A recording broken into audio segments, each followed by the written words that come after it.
The dumbest I've ever been talked to, I like to golf. And so a guy was telling me there's a real golf course in North Carolina where they have llamas or the caddies. So if you don't know anything about golf, I mean, you know, a caddy usually carries your bag around, tells you how far you are from the hole, and helps you out.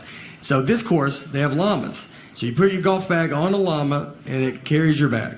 So he told me that, and then he looks into my big dumb eyes, and he goes, just so you know, llamas can't talk, though.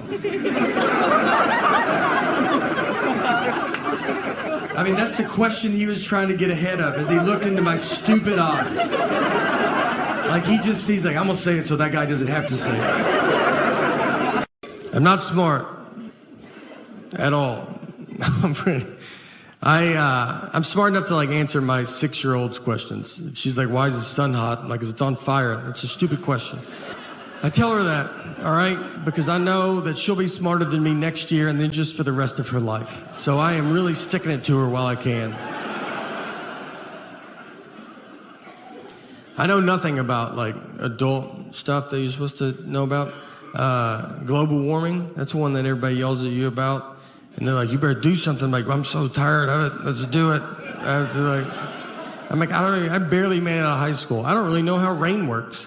So why don't you let me figure that out, and then I'll do global warming, you know? But I've seen it rain without clouds. Where's that water coming from? So I'm pretty swamped with this rain stuff right now, but once I get to the bottom of that, I'm gonna do global warming, and I've got some pretty good ideas, you know? I took speech in college. I would ride there with my friends going to a business class or something, whatever you go to.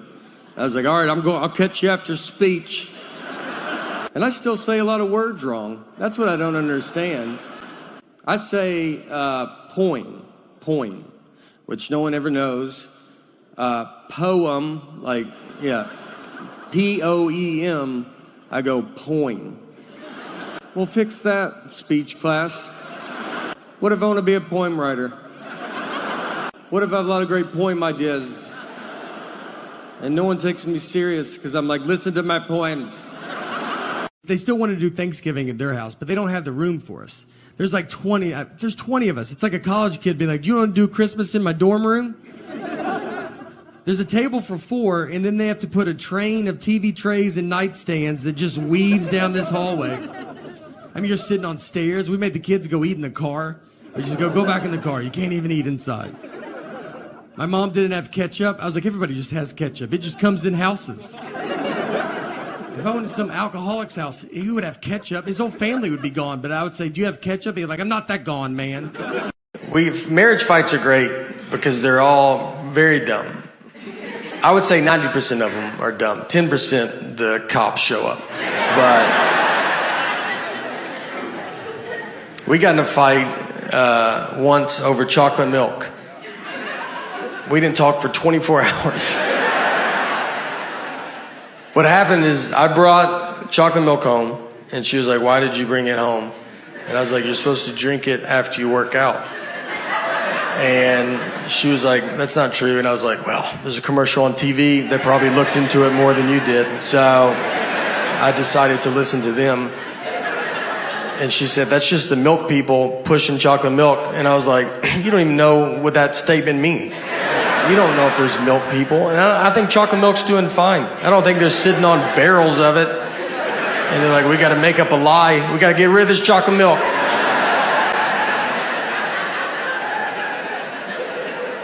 She went to college, all right, and I did not. But she did not study chocolate milk. When is it good and not good for you? To be fair to her, though, I do not work out. So, you know, but I was probably going to start, and I needed to get all this stuff there. One thing I got when I hit my 40s was claustrophobia.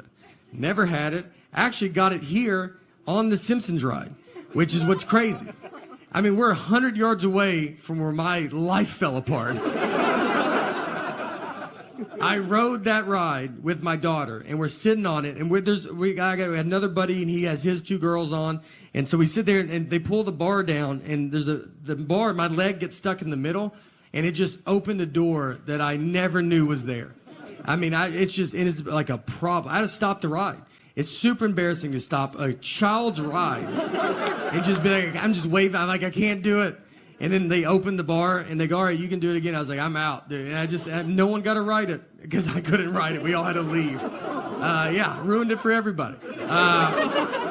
And that's claustrophobia. It just kind of ruins everybody's time. I was just honest with her. And I set her down. I said, look, Annie's very sick and she's older and she's going to die soon. This happens, so just love her as much as you can right now. And she took it as good as a 5-year-old can take it. So the next day, I kind of told her again, you got to tell kids over and over again. I kind of kept telling her. I didn't want this to be a surprise.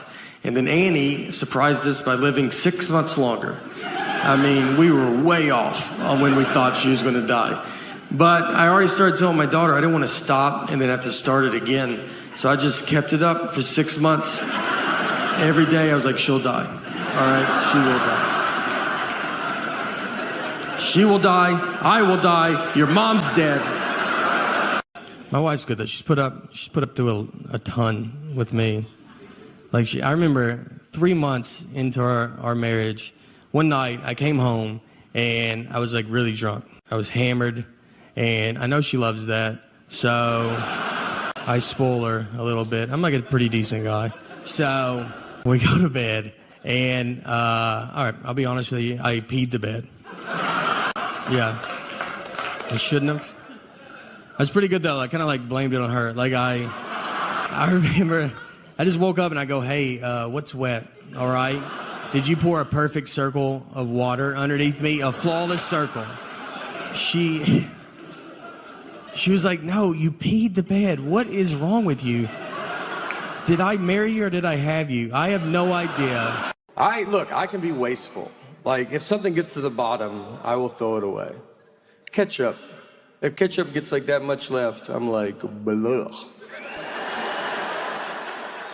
She will put the old ketchup with the new ketchup. That way your ketchup's always gross. Toothpaste. I will use it to what I think the average person uses it to. I don't think I should feel muscles trying to get it out. I'm not gonna have an iron on top of it, but she'll do it more. So I know when I'm done with it, I give it to the hobo I married. She cuts it, gets it all out. I married an old man from the Depression is who I married. She would have thrived during the Depression. I don't think she would have known there was a Depression. All right. So we got in the fight over the phrase one fell swoop. Just over this saying. And if you're a newlywed, you're like, well, that doesn't make sense. You're right, it doesn't. This is a double-digit married fight.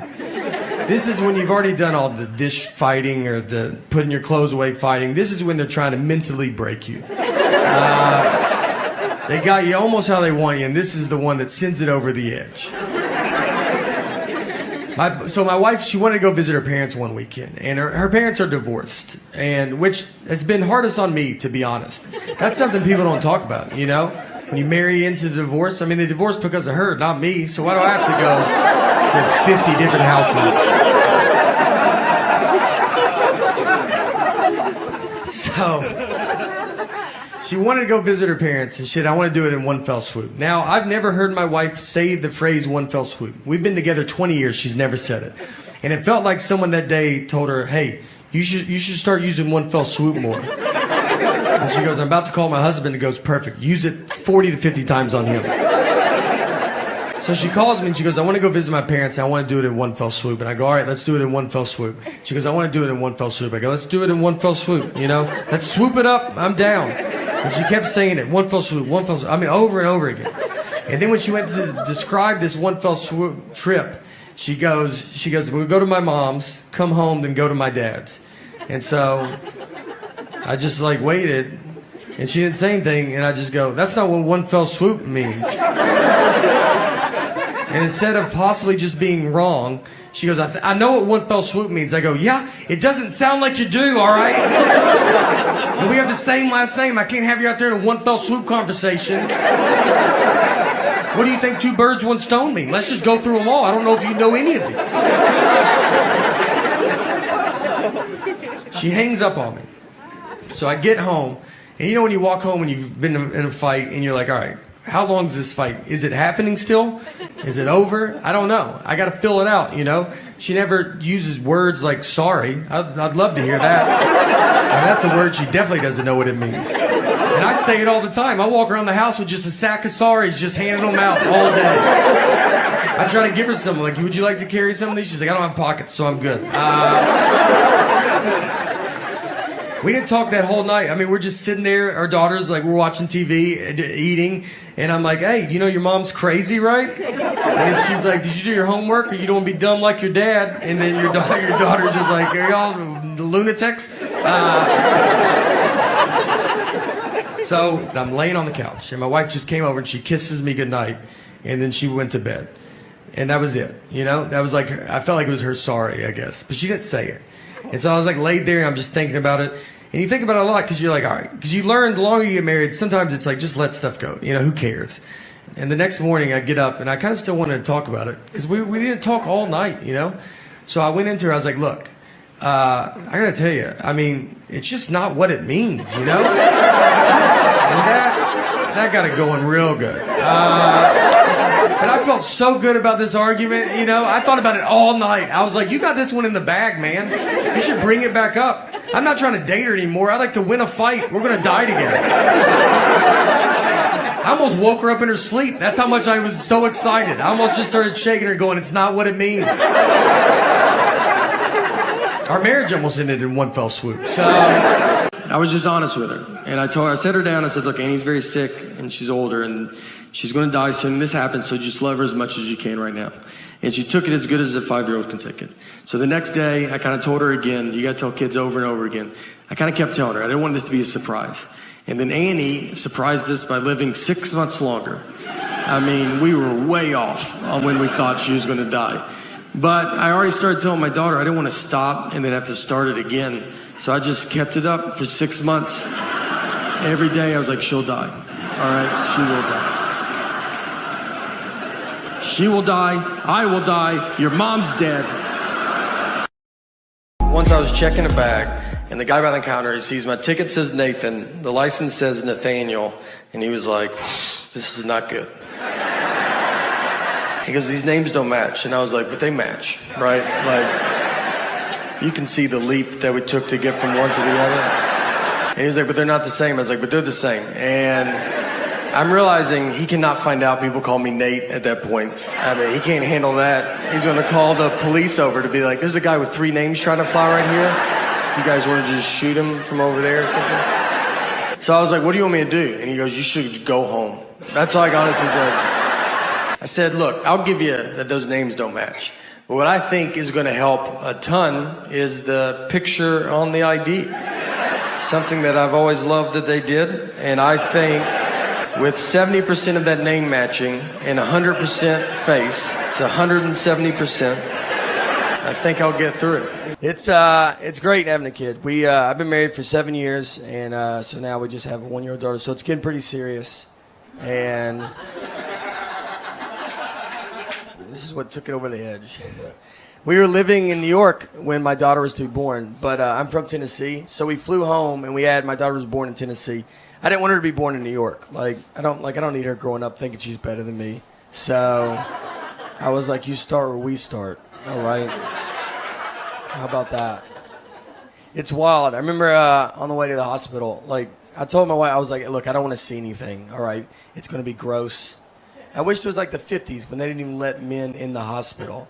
But it's not. Now, doctors are like, do you want to deliver the baby? Why don't you do most of it? They just pull the baby out, and then they just tell you, they're here, cut the umbilical cord. They just tell you to do it real fast. I didn't take a class. They just act like I'm the guy that cuts umbilical cords at the hospital. I almost cut the wrong part, and they were like, that's not right. I was like, oh, maybe, you should jump in. You did go to doctor school for this. I don't know why I'm doing minor surgery right now.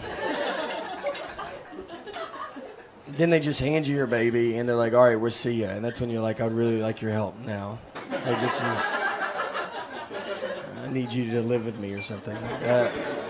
The first question I asked, they should have probably kept, I was holding her, I was like, how much do you feed it? I bet it's a lot. It seems like it'd be a lot. It sounded like I was buying a hamster at a pet store. The big thing they tell you, the number one thing they say, they're really big on they're like, whatever you do, let's just try not to shake this baby. That's like the number one goal. And they tell it to you, like they're almost like, obviously you're going to want to shake the baby, but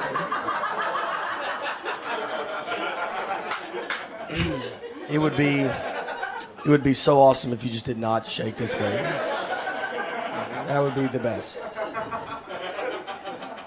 And then they showed me a video of a guy that's like, here's what I do instead of shaking my baby.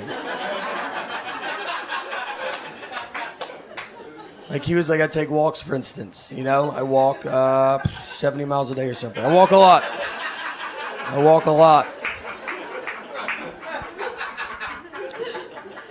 Then I signed a certificate like I was in kindergarten that said, all right, I promise, I swear to God I won't shake the baby. Quit asking me about this. I've never heard the word shake so much in my entire life. That's all we talked about. And the first night we got her home, she was like, you know, you're like delirious, you're just confused and tired, and she was like crying for like 6 hours, and I was like sitting there, I was like, wait, are we supposed to shake this baby? Like, is this when we do it? This seems like when you would do it. But we didn't shake her, so it's cool. We have rocked her aggressively, but got real drunk and then locked myself out of my hotel room completely naked. Yeah, I've done that in my 2-year-old daughter's lifetime. So if she hears this and she's like, oh, was that college? It's like, no, that's when you were the most dependent on me. I'm from Tennessee, and I went to college in Tennessee. I went to community college for 1 year, and I don't have 1 credit to show for it, which is worse than not going. Like, if you don't go, you're like, I didn't even want to go. I wanted to go, and they didn't even give me a credit. I had to take remedial classes, which remedial basically means they're like, look, we have no idea how your high school let you leave, all right? We are shocked about it, actually. We're going to look into it. Until then, here are some classes you can take that affect no one. I took math as a class. Literally, I bought a book that said math on it in college. I took reading as well. Yeah, reading. I drove to that class. You know what that's like? I've driven to a reading class. Not even an immigrant. I'm from here. I should have knocked that out years ago. Reading, they're just impressed you made it. They're just like, look who made it today, buddy. You're like, well, you guys. So I was in Florida, and we go golfing. It's very hot, humid, gross. You get kind of feeling gross. So I wanted to change shirts before I drove back. And I go to the trunk of my car, and I take my shirt off, standing there, no shirt. And this old man walks up and goes, Olivia?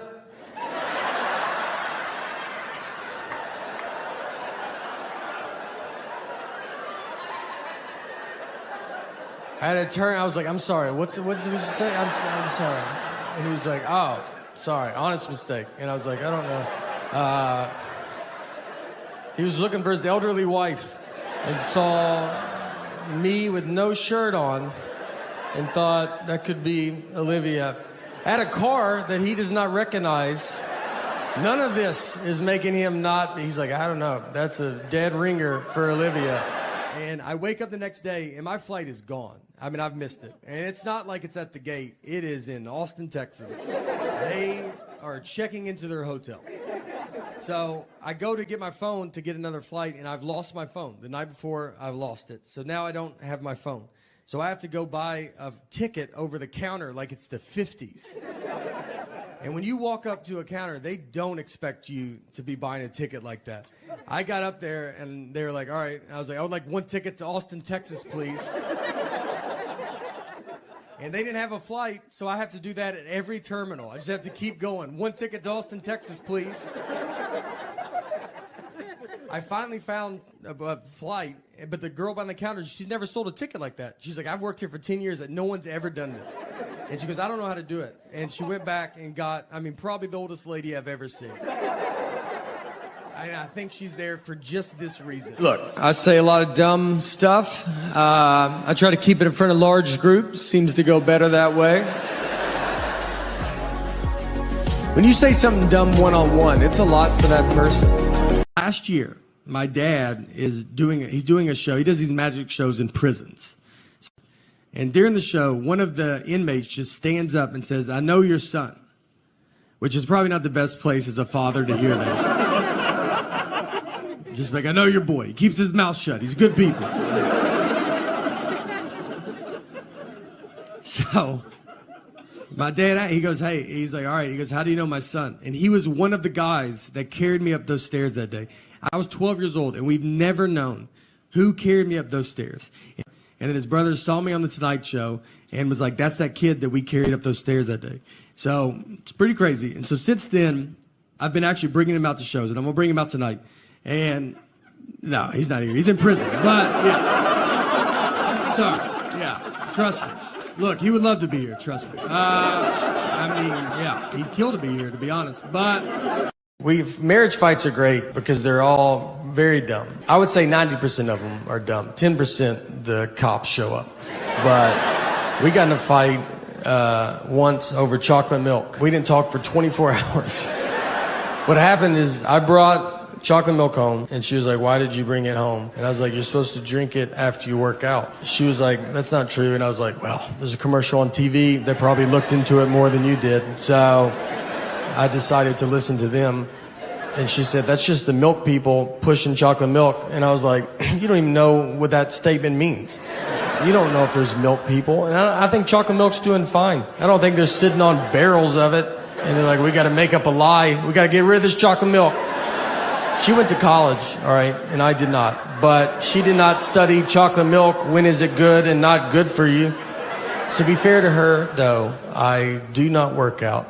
So it's very nerve-wracking when a baby has to get a shot because, like, they just don't get it, you know? Like, she's just looking at us like this day is going pretty unbelievable. And I don't see how it's going to go wrong. As she's looking at the needle, and then you're like, it's about to go way wrong.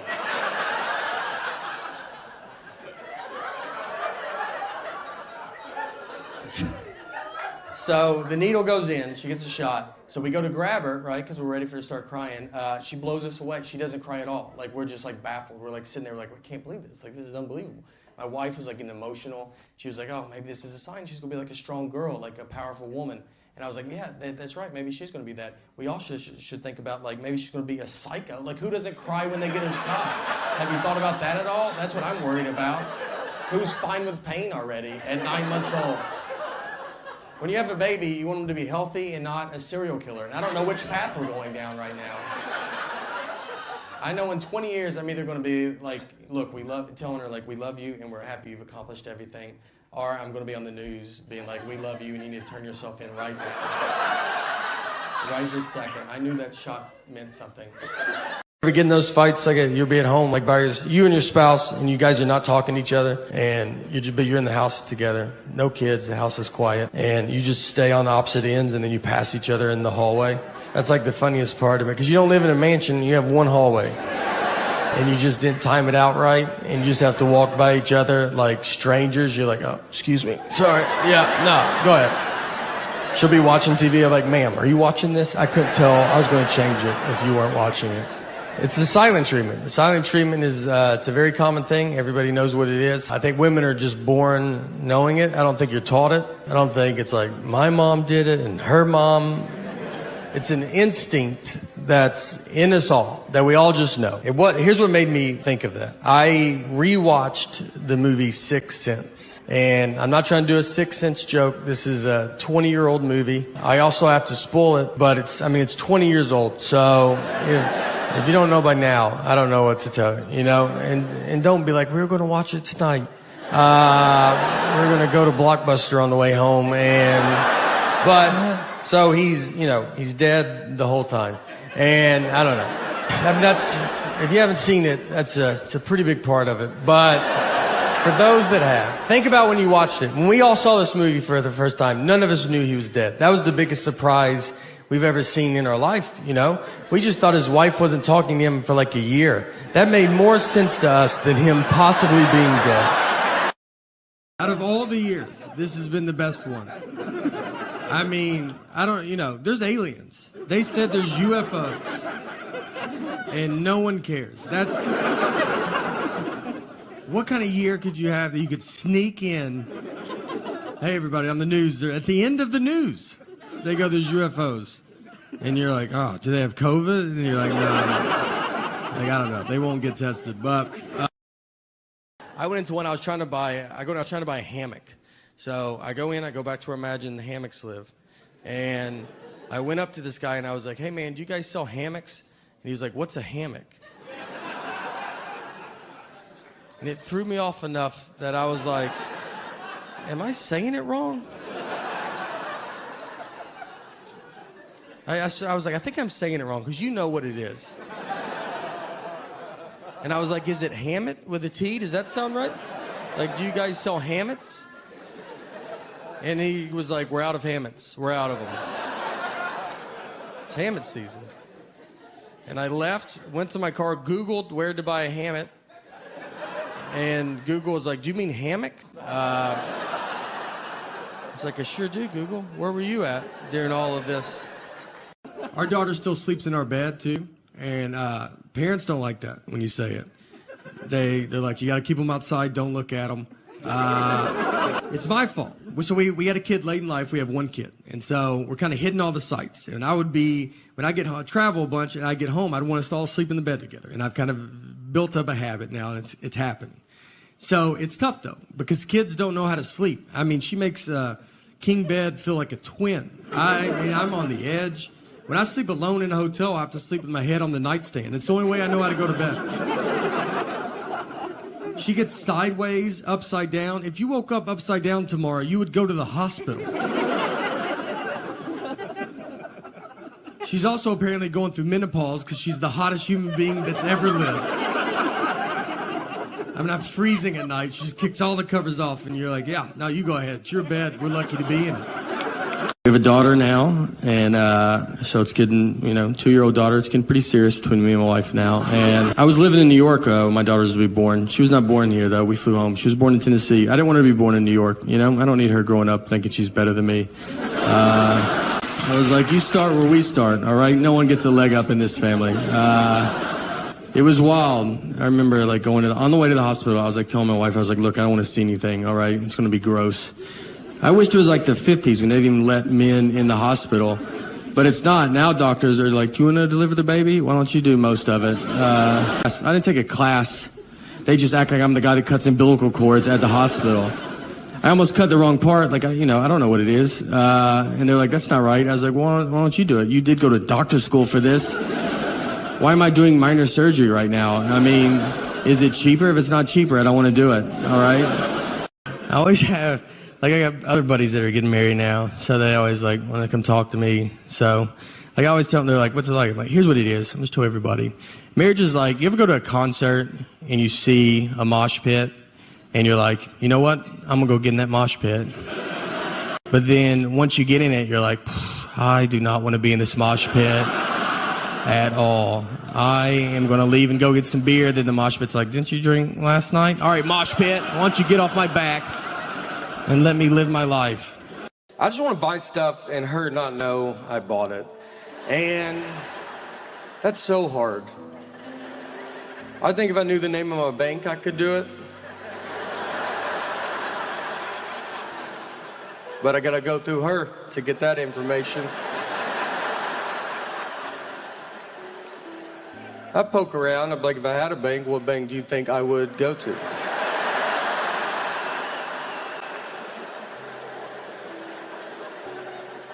I also, once a week, walk into a bank and go, hello, is my money in this bank?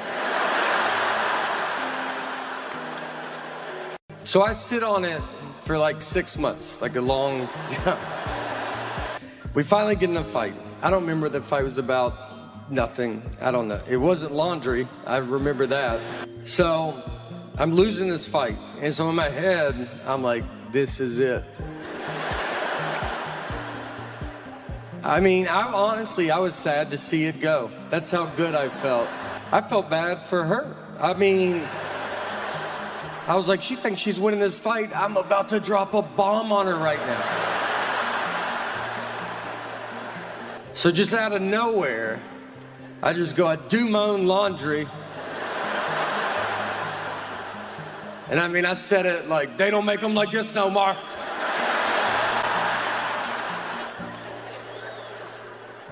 I was shocked that it started a second fight I never saw coming. My wife's always around too. I feel just always like near, you know, especially about home now. It's like I married a cat that I'm like, you just always on me. If I do if I go to the bathroom, she's like, I'm gonna paint the bathroom door while you're in there. I'm like, you couldn't do it later? No, I had all the time to do it. I thought I'd wait till you went in, and that's when I was gonna start. If I eat something she doesn't approve of, she just pops up, man. I mean, I'll try to sneak it. I could eat an Oreo cookie in the attic at 3 a.m., and I would bet my life a light would cut on, and she'd be like, what are you doing up here? And if I questioned it, it was like, what are you doing up here? She's like, I'm always up here. This is when I do my attic stuff.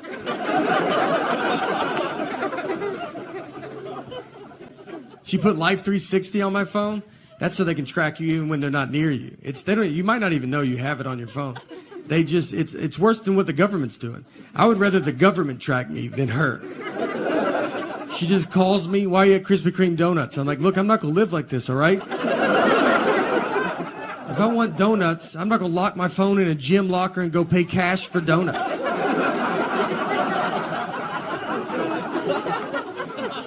I've done it, but I'm not gonna do it every time.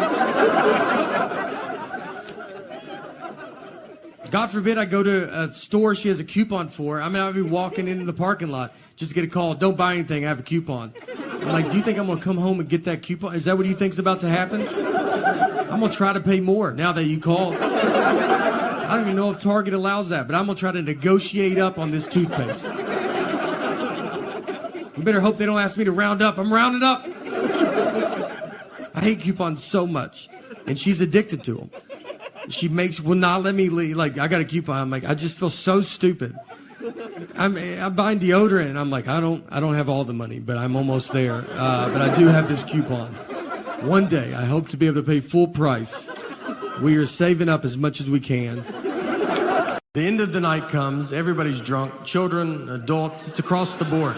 Fight breaks out. We hear some of y'all fight. And I mean, you're sitting there. You got a 50-50 shot. It's not your side of the family. We get over there, it's 100% our side. It's my dad's aunt and an uncle, both rolling around on the ground.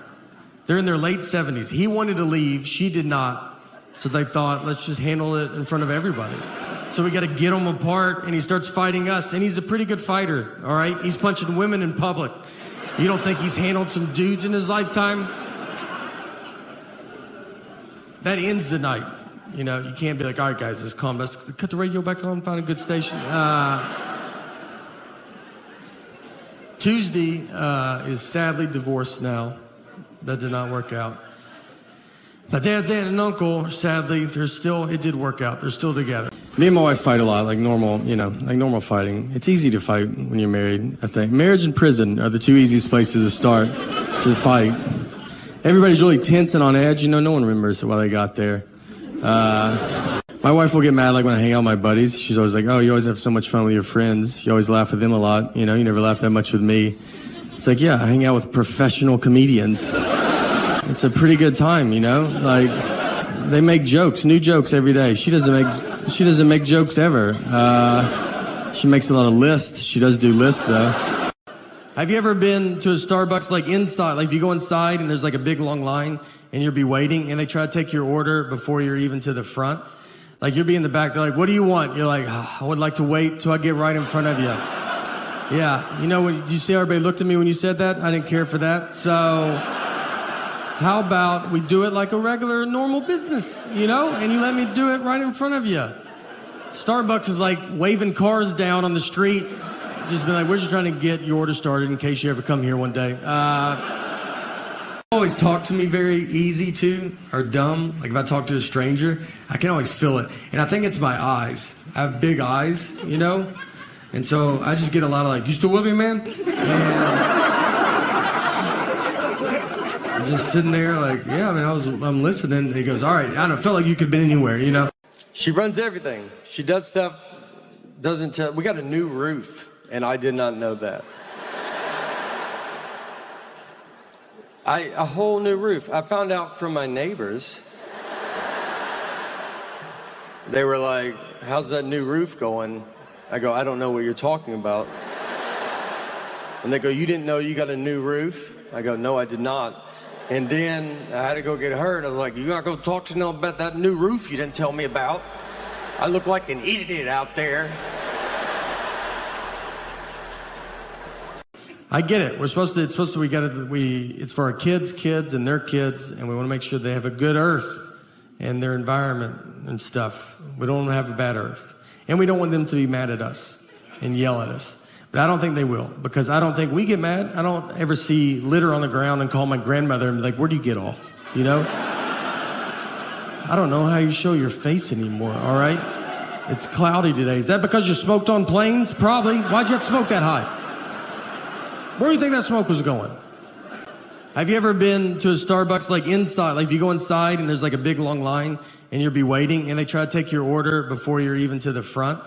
Like you'll be in the back, they're like, what do you want? You're like, oh, I would like to wait till I get right in front of you. Yeah, you know, when you see everybody looked at me when you said that? I didn't care for that. So how about we do it like a regular, normal business, you know? And you let me do it right in front of you. Starbucks is like waving cars down on the street. Just be like, we're just trying to get your order started in case you ever come here one day. It is very exciting to be here. Not all shows, though, are like this. I did a show in a prison once. All the way in it. We went in it. There's few more people than this. We go in, let's say, like, you guys are like the inmates. So I'm, like, sitting here, I'm doing my dumb jokes. None of them work. Every joke I have involves being outside in the past 30 years. Like, nothing's relatable. I'm like, traffic's crazy. Do you guys remember? Who remembers traffic?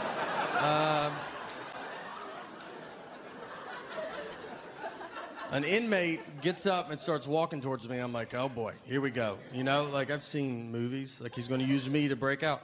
So I don't want to point at him, you know, but I am trying to draw. I'm like, the weather's been like pretty crazy. Should he be walking up like that? Turns out he's just going to the bathrooms. They're right behind me. He's a good guy. I judged him on what he was wearing and where we were at. It was my fault. He goes in, the bathrooms they're like open. So I'm against this like brick wall, and I'm like standing, it goes like halfway up. So it's me, a brick wall, and then the urinals. And he just comes out and then comes and pees picks the one right behind me. And so it's just me and him just standing there. He's peeing, I'm like trying to talk. And he just pees without even kind of a problem. It was the most confidence I've ever seen in my entire life. I mean, I thought, whatever you think this guy did it, all right? That's not, an innocent man doesn't pee like that. That's a guy, he's not getting out. I took social media off my phone. I have Instagram still on there. I feel like it's still okay. It's like, it's safe.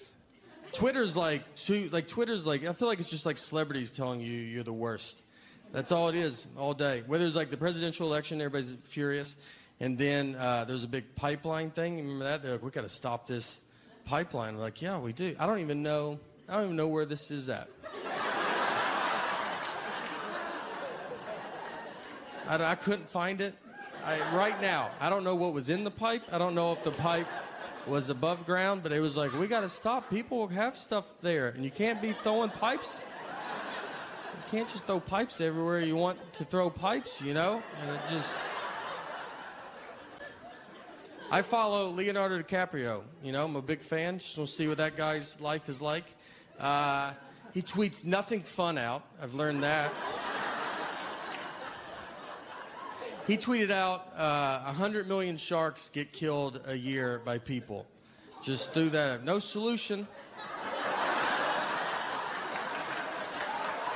I'm just at home in Tennessee, nowhere near an ocean. So many sharks. If you told me to guess how many sharks were alive, I would never have guessed 100 million. I don't know, a million? I don't know. Like, who knows how many sharks there are? I tweeted back, I was like, all right, dude, I won't kill any sharks. I don't know. Is that what you wanted out of this? I won't do it. I've never even been near a situation where I thought I might have to kill this shark. Never even met a guy that's pet a shark, but I'm not getting involved now.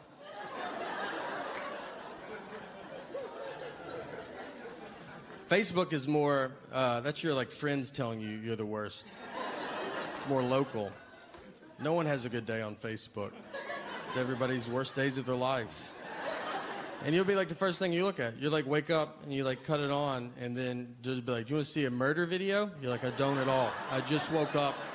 I'm just trying to see whose birthday it is, you know? And they're just like, well, we already started playing it. So, and you're like, all right, I guess I'll watch that. My wife gets mad because I don't like any of her photos. She's like, why don't you like any of my photos, you know? And it's like, is this not enough, us living together and stuff?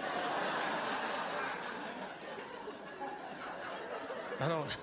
And I did like it. When we took it, I said I like it. I told you I like it. I looked at it. I'm in it. I'm in the photo. There's not much more I can do with this photo. We've been together my entire life. Since we started dating when I was like 21. I'm 37 now. And like I went from like my mom to her. So I don't even know what it feels like to not have some lady be like, I don't know if I would do that, you know.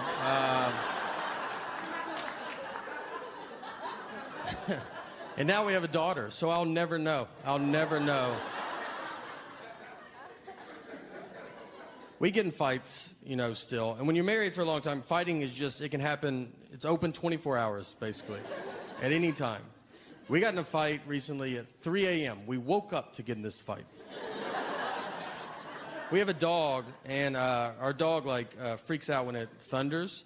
And so we have sedatives to give her because there's only so many times you can tell a dog it's just thunder before you're like, she's not getting it, you know. And you're like, just take this, all right? So I woke up, I had to wake my wife up, and I was like, hey, where are the sedatives at? And she was like, they're at the top of the cabinet. So I go get them. I looked at the bottle, and the bottle said they were expired. So I had to wake my wife back up, and I was like, hey, these say they're expired. And she was like annoyed. She was like, they're not expired, all right? They're new pills in an old pill bottle. And I was like, all right, I should have thought of that. You know, that's my fault.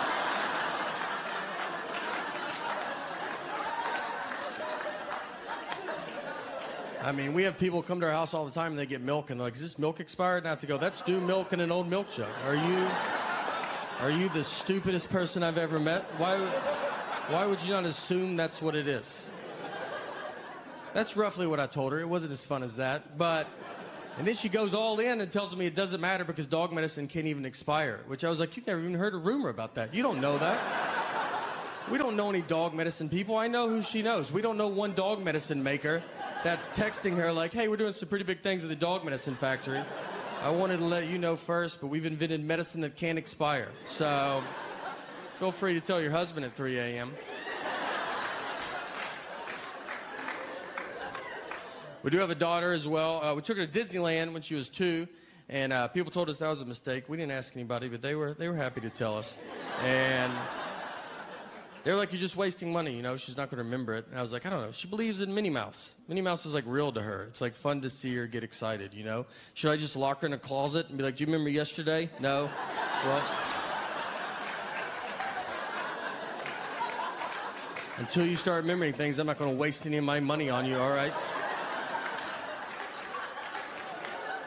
We're trying to discipline her too, and it's hard to discipline kids nowadays. You know, you can't do it. You can't spank them. You can't talk about it in a microphone for sure.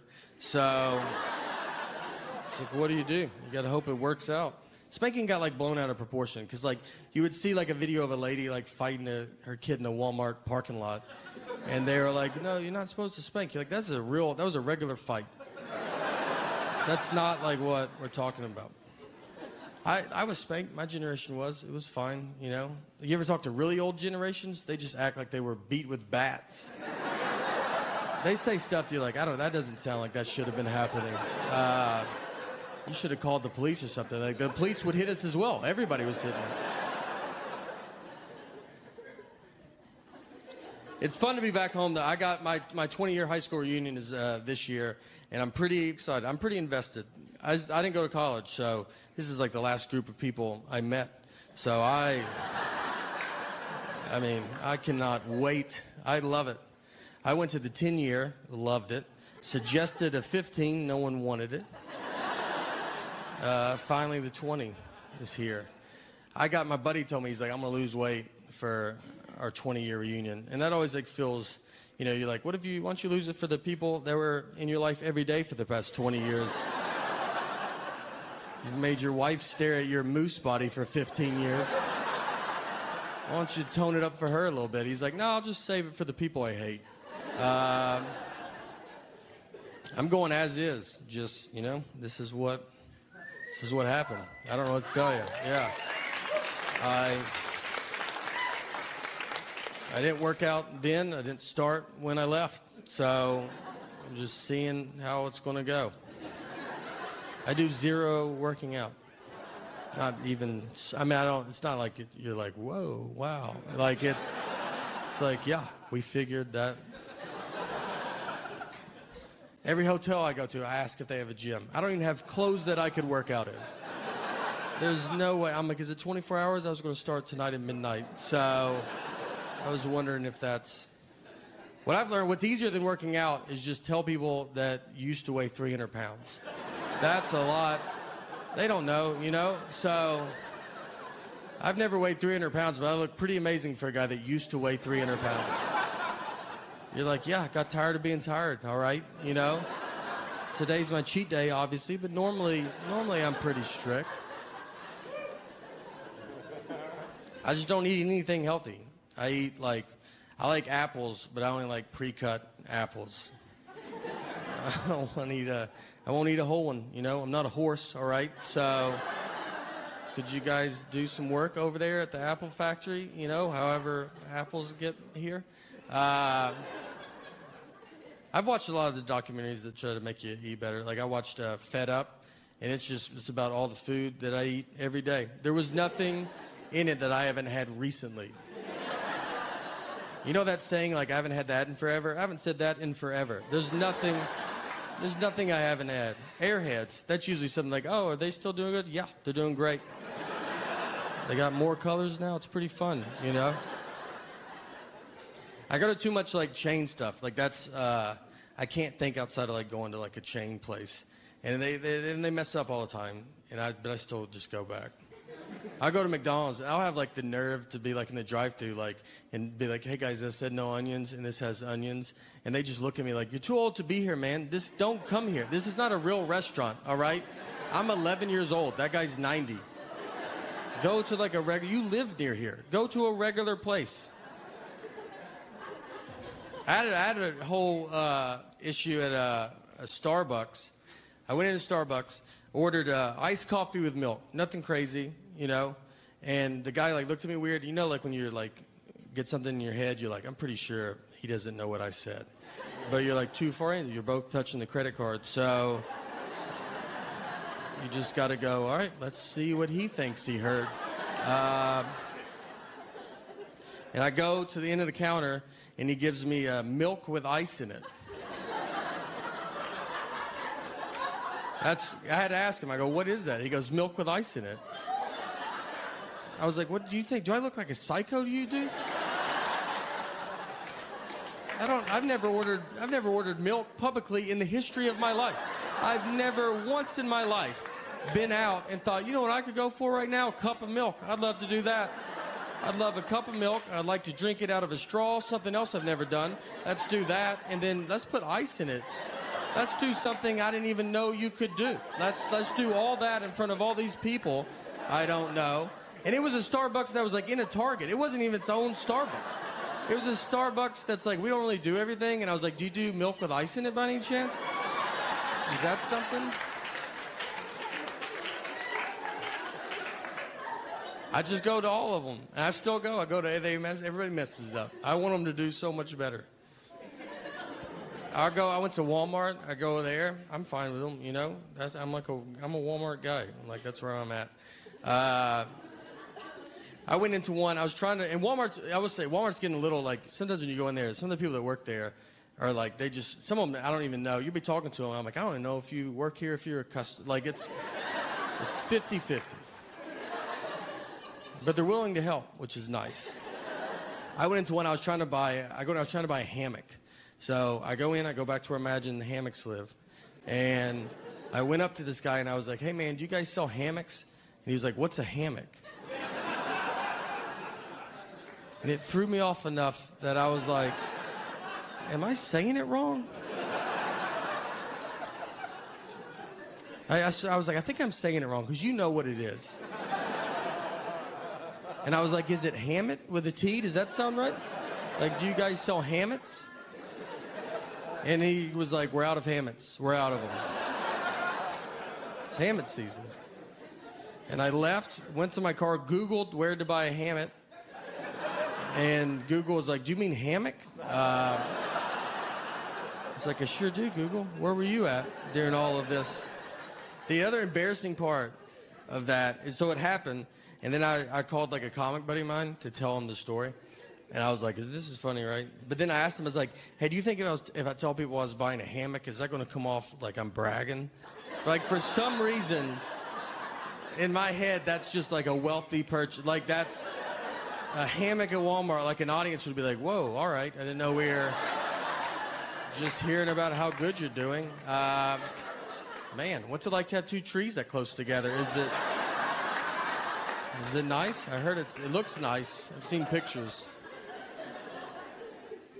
I've had my one like fancy purchase. I had LASIK surgery, and we were living in New York, so I had it. It was in Manhattan. Got a deal on it, so that helps knock it down. It worked. You know, I can't see this side of the room, but besides that, this side I see almost too good.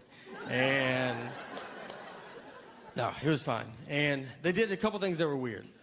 Besides the deal I got, that's. They want to show you the video, like before you have it. They're like, here, watch eye surgery, and you're like, just do it. I don't want to watch. Like, I trust. We're in a building. This seems like a real thing, so just go. If I was doing that out of some guy's van, I might ask that guy for a video. But you know, be normal. And the other thing, they didn't make me bring anybody. And I was like, should I bring someone to take me home? And they're like, no, most people can see. I was like, you said most. You sure? It's not a big deal. I'll tell someone where I'm at. They're like, no, don't. Did you tell anybody where you're at? Don't tell anybody.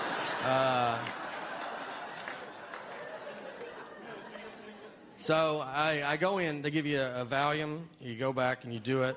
Then you get done. They give you those big sunglasses.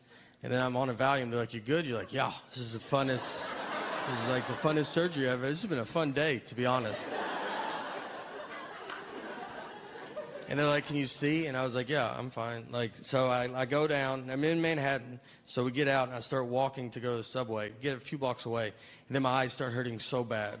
And I just want to keep them shut. You don't want to open them. And so I'm like, I can't get home. So I get my phone. I'm like blinking. And I get to my wife and I call her. And I was like, you got to come get me. I can't see, you know. And I was like, and you should have come too, by the way. All right. Like, why are you not here?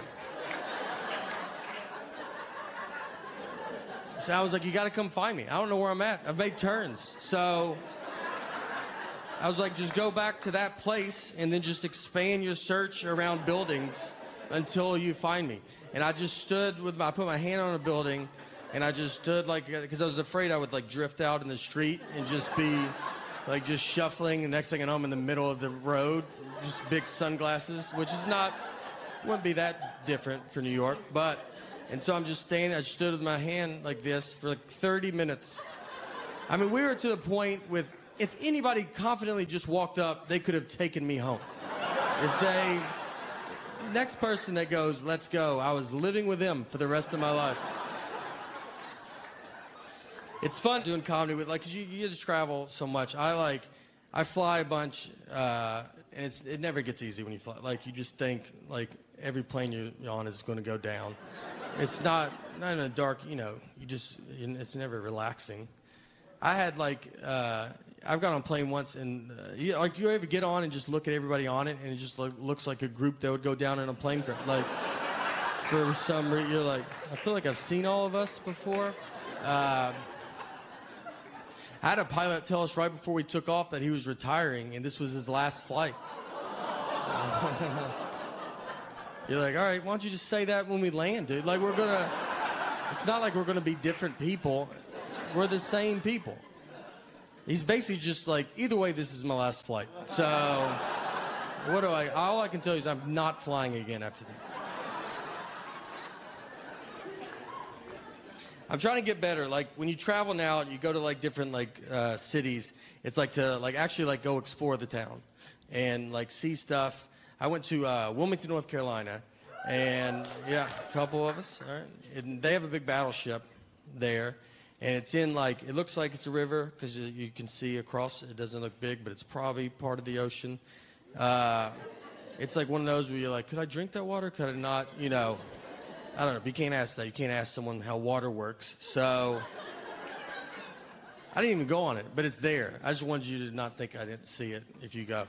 But I looked up some other stuff to do. They have a thing there called Cape Fear Serpentarium. And it's just a guy's house.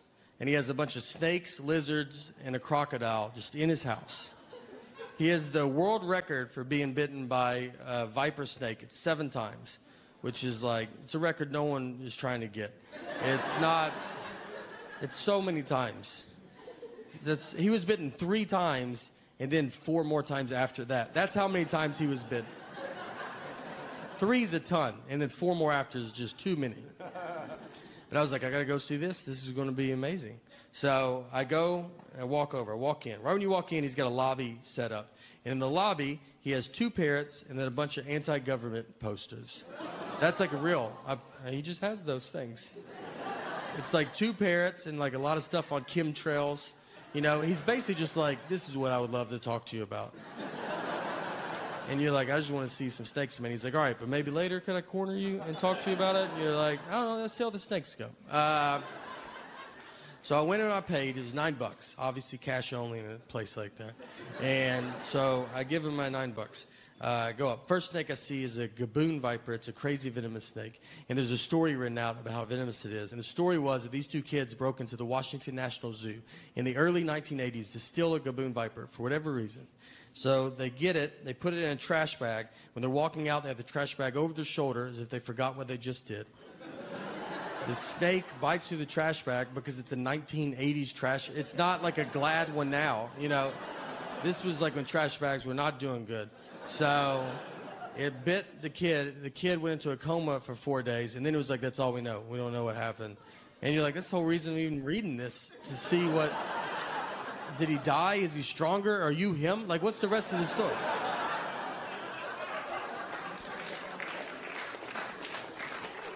So if you ever go, and you should go, 3 p.m. Saturday and Sunday, he feeds these things.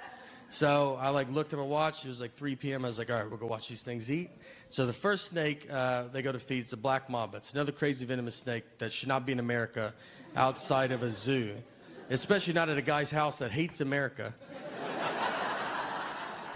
So we're like, all right, we got to go see this. So we get down there. He puts a chicken wired fence around him. So if a snake gets out, he'll just get out of that fence pretty quick.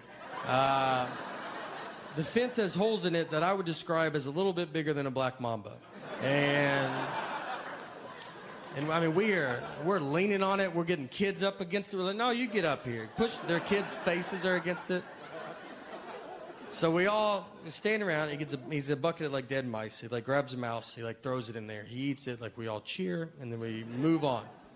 Next one we go to is 12-foot anaconda. This snake is huge. He props open like the glass cage with a 2x4. That's how big it is. Props it up. No chicken wired fence. It's non-venomous. Worst case scenario, we're all going to wrestle this snake. So we're all standing there around. He gets his bucket back out, but this time it's got dead rabbits in it. And they're the biggest rabbits I've ever seen I would have paid $9 to see what that rabbit's life was like. You know, just to see that rabbit drive up that day. He gets these giant, like, 2-handed tongs that they look like they're for this. So he grabs a rabbit. He kind of steps back. He's going to make the snake come out and get it like he's hunting.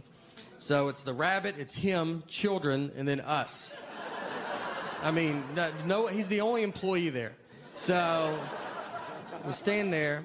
Luckily, the snake comes out. He gets the rabbit. He's like constricts it. It falls to the ground. He lifts it. He puts it back in. He goes, well, Easter Bunny's dead. Makes that joke for the kids. Yeah. And we waited for him to say he was joking. He did not. Yeah, he stared at the kids harder, almost to assure it. That's what it is. Then he goes, all right, you have permission to touch the snake. No one's asking. We're walking away. No one was like, I bet this is when we can pet him. They're leaving, and he makes the kids pet him. And they most don't want to touch the snake. Most are petting the rabbit he was eating.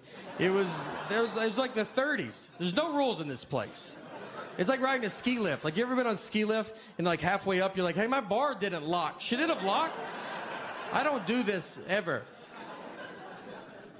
So the last one is the crocodile. We go to the crocodile. It's a 10-foot crocodile. This crocodile has been staring out at his cage at everybody.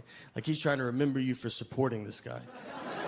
Like he's like, I'll find you one day. I mean, if he was in here right now with a hat on, I wouldn't be surprised. That's how nervous I am when I go out.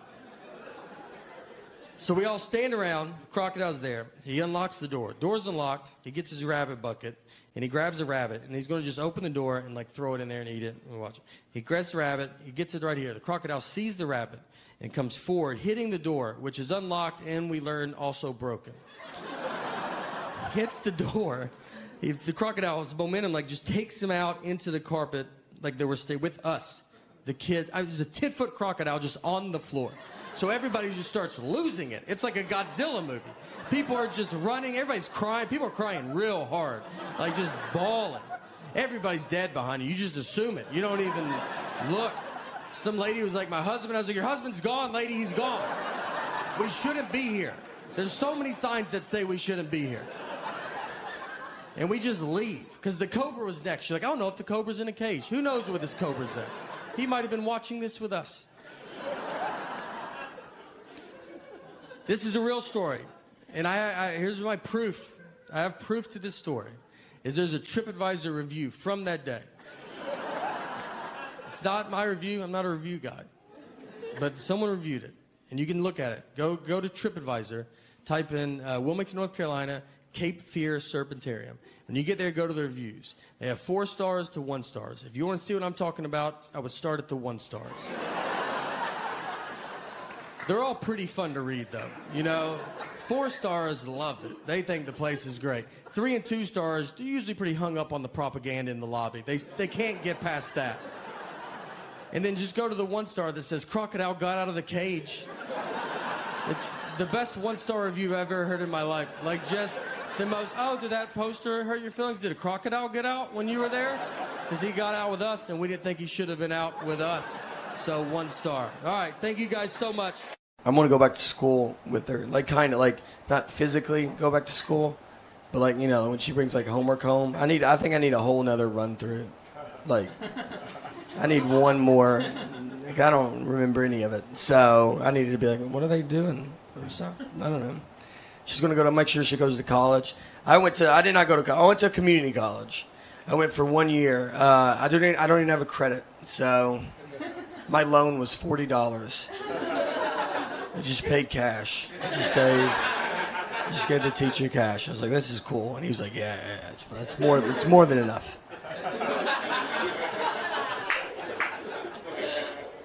I took remedial classes. That's why none of it counted. Remedial is basically when they're like, look, we really don't understand why your high school let you leave.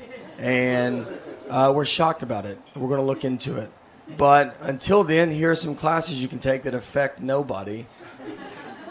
Like, I took math as a class. Like, I literally bought a book, and the title said math on it. I took reading as well. Like, reading. Like, I drove to that class. I've driven to a reading class. I'm not even an immigrant. I'm from here. I should have knocked it out years ago. I think community college is basically just life kind of being like, look, you're probably going to do manual labor, all right? And that's fine. Because I would go to class, our teacher would be like, all right, everybody, so today's assignment is we're going to help me move. So We get there, I'm wearing a button-down shirt, khaki pants, nothing crazy. I'm wildly overdressed. I look like I work there. Everybody else just has a football or basketball jersey on.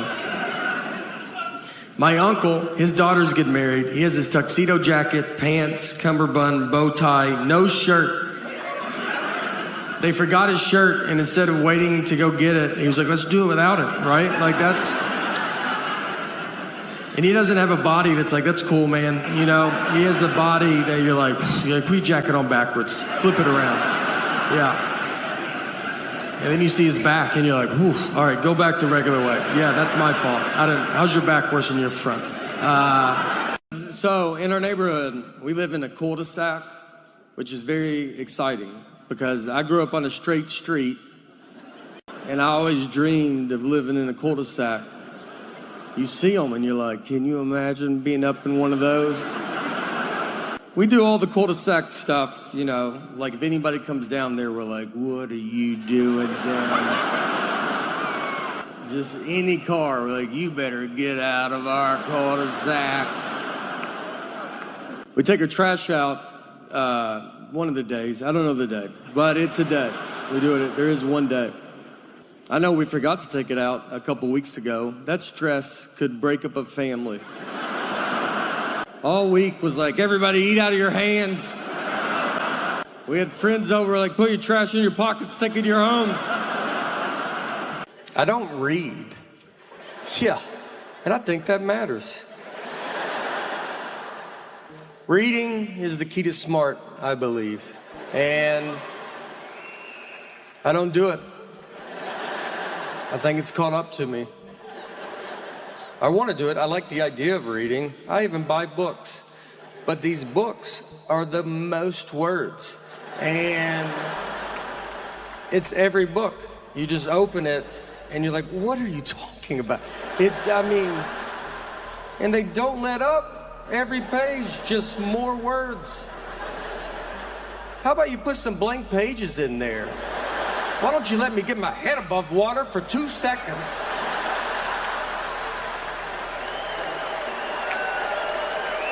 We took a trip to Florida, to Fort Lauderdale, and her and our daughter are flying from Nashville, where we live, and I'm flying from Detroit. We're meeting at Fort Lauderdale's airport. I have to find them when they land. So I called her because I was about to take off, and I was like, all right, what time do you guys leave? She goes, noon. And it was 11:30, and they're still at home. I was like, Laura, I don't know if you even know what an airport is. But if that plane was in our driveway, I don't think you could make it.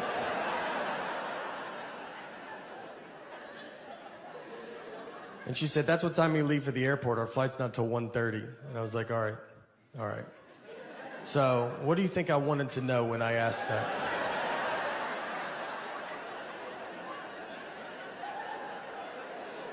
Is that what you thought the best time you could give me was a time that means nothing to nobody? What time did you go to bed last night? Just tell me that, and I'll just look up all the planes that land in Florida, and I'll guess which one I think you're on. She said, I'm sorry I don't talk the way you want me to talk. I'm like, I want you to talk like a regular person, all right? Like you've been around people before, you know? We didn't talk in Florida, I'll tell you that.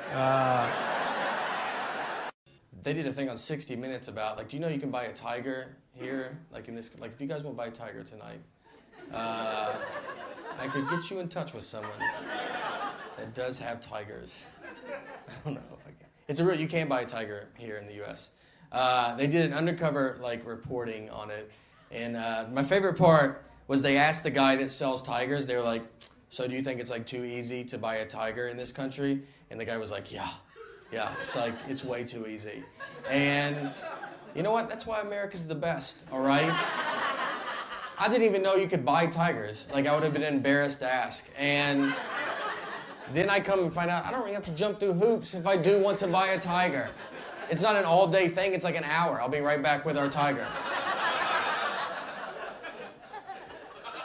And everybody wants to take away guns. You know, it's like we got to get everybody's guns. But then that makes me nervous because I think if you take away guns from people, those are the exact same people that will buy tigers. And that's a much bigger problem, all right? Like, you're probably going to be like, look, here's your gun back. And they're like, no, I'm good, dude. My tiger is way better than my gun.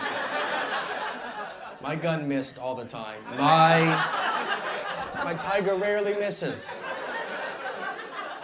Even if he does miss, it's just for a second, you know? Like, it's never, like, if the guy dodges, he's like, you dumb tiger missed. It's like, I mean, it did not. It is right behind you now. And, yeah, he's pissed about it. So... My parents are in their 60s. And when your parents hit their 60s, just so you know, you kind of realize that you go, all right, I'm in charge of this family now, you know? They don't give it up. They don't offer it away. They just start doing stuff that you're like, I don't, you know. We went to the store the other day, and we walked back to the car. We were in the store for an hour. We walked back. The driver's side door is wide open. He drove, opened the door to go inside, and just kept walking. He's been driving for 50 years. And I know cars are getting crazy, but one thing that stayed the same in all these 50 years is you got to open and shut that front door. My dad wore my mom's pants to a funeral. That was the day that I was like, look, we can't listen to this guy no more, you know? We got to go get him. He doesn't know what's happening. On a sadder note of sorts, we had to put our dog down recently. And it's a tough thing to do, you know. Nothing was wrong with her. I'm just really busy right now. And she was very sick. That was a joke, all right? That was a joke, and she would have loved that joke, so don't you worry about it. That's the type of humor she had. She was a rescue. It's not your labradoodle humor, all right? It's a little darker. So my dad goes to the doctor. And they were like, do you use Afrin? And he goes, no. And the doctor was like, I can see that you use it. I was just saying that. He goes, how long have you been using it? My dad said 5 years, which is a lie. But my mom was there, and she goes, how about 45 years? That's how long he's used it, 45 years. The back of the box says no more than 3 days. There's not a medicine on earth that tells you to give it a good 45-year run. Look, to be honest, I've never taken care of the one dog we have, but two would be fun.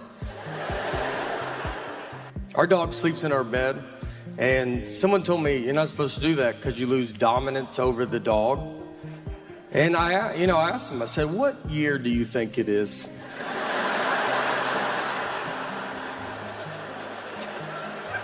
These are all doodles.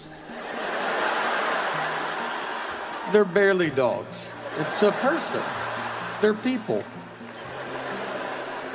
This guy acts like it's 1980 when you kept the dog outside all year. Those you needed dominance over. You had a wolf in the backyard. Friends come over. You want to go outside? I wouldn't. Nick's a little person, very fun. We started comedy together. He very easy to trick. We were once at a coffee shop, and a guy was sitting near us with a big husky dog. And Nick just goes, hey, you think that's a wolf?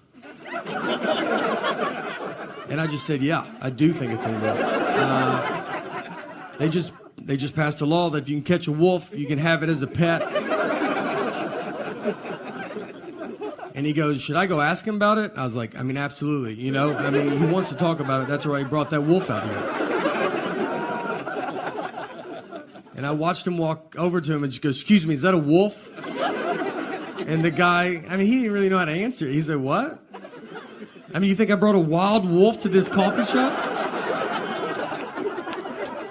And the wolf's just being cool about it? It's not losing its mind right now? Look, I want to defend all these kids with peanut allergies. I don't think they get defended. They get yelled at by adults. We got a lot of adults addicted to peanuts in this country.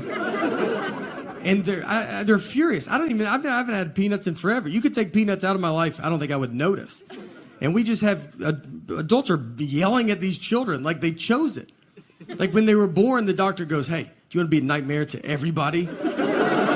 Every scenario is life and death. You ever been on a plane? They just announce it. These planes just serve pretzels and be done with it. But they try every flight. If they can't, they just go, all right, everybody, can't have peanuts today because that loser kid right there. And these grown-ups are booing them. I mean, they're just, the reason I'm on the flight is for the peanuts. I don't even know where it's going. I was just honest with her. And I set her down. I said, look, Annie's very sick and she's older and she's going to die soon. This happens, so just love her as much as you can right now. And she took it as good as a 5-year-old can take it.